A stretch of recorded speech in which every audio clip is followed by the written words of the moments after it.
CST, un sujet qui préoccupe la population nord-coréenne depuis plusieurs semaines, la perte de poids de Kim Jong-un. En effet, lors de ses dernières apparitions publiques, le dirigeant de 37 ans est apparu assez amaigri, il aurait perdu entre 10 et 20 kilos selon le journal Ouest France, suscitant l'inquiétude parmi les citoyens. Il y a environ une semaine, une émission locale diffusait sur la chaîne Pyongyang KCTV une série d'interviews d'habitants, et l'un de s'est étonnamment permis une remarque sur la silhouette de Kim Jong-un, un fait inhabituel puisqu'en Corée du Nord, toute évocation de la vie privée ou de l'état de santé du dirigeant est interdite sous peine de sanctions, rappelle la dépêche.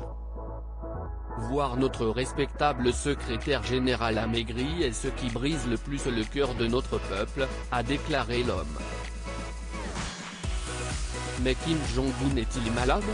Pour Lee Byung-chul, spécialiste de la Corée du Nord et chercheur à l'université sud-coréenne Kyungnam, cela ne fait pas de doute. Pas besoin d'être un expert pour voir que Kim Jong-un souffre de problèmes de santé, lâche-t-il au New York Times.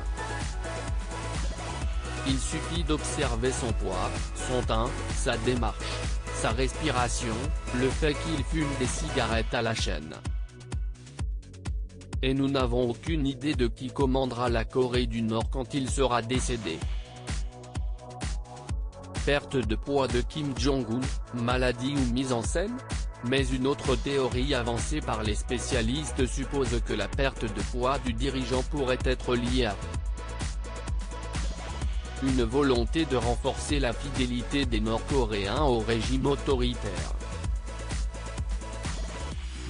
C'est-à-dire la crise économique, et de ce fait, alimentaire, qui touche le pays pourrait bien s'aggraver selon les experts, ce qui entraînerait encore davantage de restrictions alimentaires. Montrer Kim Jong-un amaigri serait une façon de l'ériger en héros dévoué, travailleur, et doté d'un sens du sacrifice.